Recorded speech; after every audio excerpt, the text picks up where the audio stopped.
भारत ने अपने परमाणु शस्त्रागार का विस्तार कर लगभग 190 परमाणु हथियार किए। Stockholm International Peace Research Institute SIPRI yearbook 2026 में उल्लेख किया गया है कि नई दिल्ली का जारी परमाणु आधुनिकीकरण कार्यक्रम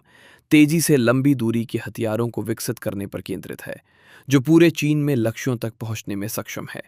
सोमवार 8 जून 2026 को जारी Stockholm International Peace Research Institute SIPRI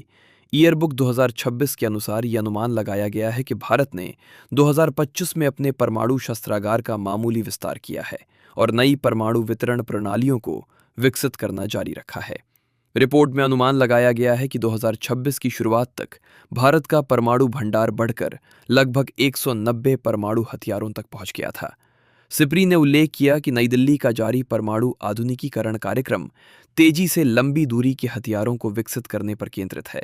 जो पूरे चीन में लक्ष्यों तक पहुंचने में सक्षम है,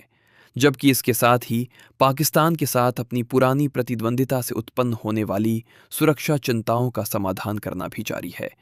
वैश्विक हथियारों, निरस्त्रीकरण और अंतर्राष्ट्रीय सुरक्षा के इस वार्षिक मूल्यांकन में मई 2025 के भारत-पाकिस्तान सैन्य टकराव को भी रेखांकित किया गया, जिसमें ऑपरेशन सिंदूर को इन दो परमाणु सशस्त्र पड़ोसियों के बीच एक असामान्य रूप से गंभीर सैन्य संकट के रूप में वर्णित किया गया।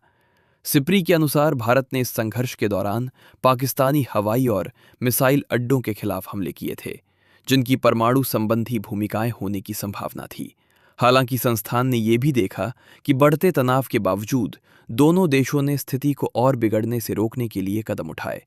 रिपोर्ट में आगे कहा गया है कि भारत और पाकिस्तान ने इस संकट के दौरान पहली बार साइबर परिचालनों को सक्रिय सैन्य संघर्ष में एकीकृत किया, जो दक्षिण एशिया में आधुनिक युद्ध और प्रतिरोध डिटेरेंस के बदलते स्वरूप को रेखांकित करता है। परमाणु क्षेत्र से इतर भारत ने 2025 में दुनिया के 5वें सबसे बड़े सैन्य खर्च करने वाले देश के रूप में अपना स्थान बरकरार रखा। सिब्री ने भारत का सैन्य खर्च 92.1 अरब डॉलर अनुमानित किया, जो पिछले वर्ष की तुलना में 8.9% अधिक है। रक्षा खर्च के मामले में देश केवल संयुक्त राज्य अमेरिका, चीन, रूस और जर्मनी से पीछे रहा।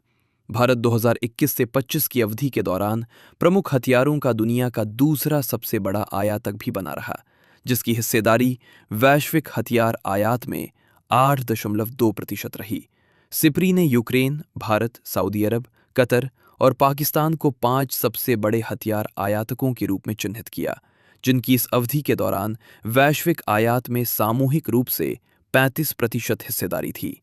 रिपोर्ट में कहा गया है कि सभी 9 परमाणु सशस्त्र देश संयुक्त राज्य अमेरिका, रूस, यूनाइटेड किंगडम, फ्रांस, चीन, भारत, पाकिस्तान, उत्तर कोरिया और इजराइल अपने शस्त्रागार का आधुनिकीकरण करना जारी रखे हुए हैं और राष्ट्रीय शक्ति के उपकरणों के रूप में परमाणु हथियारों पर उनकी निर्भरता लगातार बढ़ रही है।